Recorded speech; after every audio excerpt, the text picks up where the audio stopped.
Jacques Thibert, l'année du football 1976, Kalman Levy. Aimez-vous Brahms? Les années se suivent et se ressemblent en Coupe d'Europe, au point de laisser croire que l'épreuve reine du vieux continent préfère les banquiers de la balle ronde aux gentils baladins du jeu. Entre Saint-Étienne qui enchanta Glasgow par son goût de l'aventure et sa fleur bleue, et le Bayern de Munich, monstre de méthode et de sang-froid, la Coupe d'Europe 1976 n'a pas hésité. Elle a choisi le maintien des institutions. Elle a donné un coup de pouce à la logique, elle a tué le poète. Ce n'est pas la première fois qu'elle agit ainsi. Mais surtout, ce n'est pas la première fois qu'elle manifeste un penchant outrancier pour les seigneurs de guerre du Bayern. En 1974, à Bruxelles, elle avait permis à Schwarzenbeck d'inscrire un but historique à l'ultime minute. Un but qui permettait au Bayern de sauver sa tête en prolongation et de battre l'Atlético de Madrid lors de la deuxième rencontre, 4-0. En 1975, elle avait récidivé en faisant de l'arbitre français M. Kitabjian l'instrument du destin et le bourreau de Leeds, un pénalty et un but refusé. Et voici qu'en 1976, elle prive nos braves petits soldats verts de 2 buts, mourant sur la barre avant de les achever par un coup franc assassin. Il en est du Bayern comme de ses privilégiés nés coiffés. Leur étoile du berger les mène plus sûrement qu'un radar, leur évitant les gouffres et les pièges, leur offrant les trésors qu'elle refuse aux autres, provoquant sur leur passage l'envie et les huées. Sans aller jusqu'aux commentaires excessifs des journaux anglais, la coupe du Bayern, un larcin, Daily Mail, Bayern vole la coupe aux Français, Sun. Il faut bien dire que le succès des Allemands n'a pas répondu à l'idée que l'on se fait d'un triple vainqueur de la Coupe d'Europe. Où l'on attendait panache, brio, générosité, spectacle, on a trouvé attente, prudence, rigueur et diabolique efficacité. Reflet de son siècle et prolongement du miracle économique allemand, le Bayern s'est greffé un ordinateur à la place du cœur. Il n'a que faire de la séduction, il encaisse les dividendes. Excédé peut-être par l'accueil délirant fait en France aux vaincus de Glasgow, certains n'ont pas aimé que l'on critique le Bayern aussi durement.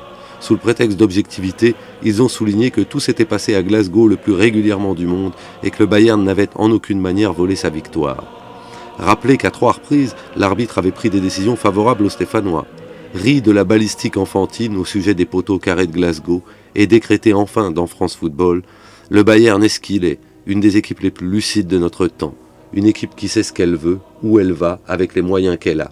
Elle ne triche pas en tout cas, elle n'utilise pour vaincre que des procédés licites. Elle n'a ni matraqué, ni fait de l'anti-jeu, ni soudoyé l'arbitre. On peut ne pas l'admirer, mais on lui doit le respect. Le débat n'est pas prêt de s'éteindre entre ceux qui attendent du sport, même au plus haut niveau, leur distraction et leur plaisir, et ceux qui préfèrent y découvrir les joies du jeu d'échecs. Il n'en reste pas moins que le Bayern de Munich a remporté pour la 3e fois consécutivement la Coupe d'Europe, et qu'il rejoint ainsi le merveilleux Ajax de nos souvenirs, vainqueur lui en 1971, 72, 73, le Real Madrid avec ses 6 couronnes conquises en 1956, 57, 58, 59, 60 et 66, peut encore dormir tranquillement sur son trône. Mais ces 2 dauphins, au regard de l'histoire, s'appellent Ajax et Bayern. On ne gagne pas 3 fois la Coupe d'Europe sans talent. Le Bayern n'en manque pas, avec ses 5 champions du monde, Maier, Beckenbauer, Schwarzenbeck, Hoeneß et Müller.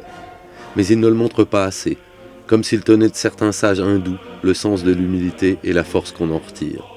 L'Inter de Milan était épouvantable dans le réalisme, le Real était orgueilleux et dominateur, Milan AC était un maîtresse tactique. Le Bayern n'est rien de tout cela, il est tout. Expérimenté, talentueux, intelligent, solide, prudent, économe, lucide, il est un monstre difficile à terrasser parce que habile et rapide à déceler et à exploiter la moindre faille adverse. Il est rare de voir s'exprimer au niveau collectif un tel caractère de maturité. Les grandes équipes sont plutôt une addition de talents divers que l'expression d'une même pensée monolithique. Au Bayern, malgré le rayonnement du joueur d'exception qu'est Beckenbauer, malgré les élans de chacun, l'équipe suit une seule direction. Peut-être parce qu'elle est fondue dans le moule de la pensée germanique, rigueur, discipline, solidarité. On aimerait aimer le Bayern sans restriction parce qu'en quelques occasions il a su toucher au sublime.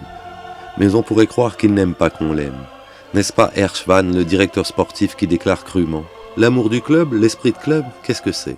Au Bayern, nous demandons à nos joueurs d'être des professionnels et de gagner des matchs. Je ne crois pas que ce soit l'esprit de club qui les pousse à se dépasser. Si ce n'est pas l'esprit de club, c'est la nécessité. Le Bayern a besoin de jouer la Coupe d'Europe pour équilibrer un formidable budget annuel de 13 millions de marks, 2,5 milliards d'anciens francs, dans lequel la compétition européenne compte pour un tiers.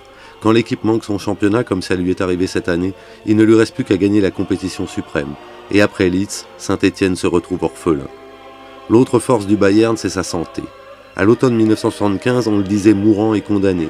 Eunès était opéré d'un genou pour la 2e fois, Gerd Müller pour la première fois de sa carrière se faisait recoudre un muscle de la cuisse, le pauvre arrière suédois Andersson, blessé au Parc des Princes par Jorat, n'en finissait pas de guérir.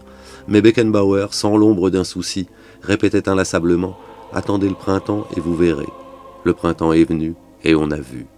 Le Bayern nous fait penser à un autre artiste allemand, un musicien du 19e siècle né à Hambourg, luthérien et conservateur, dont les œuvres reflétaient beaucoup plus le goût de l'ordre et la rigueur de la forme que la fantaisie et l'originalité.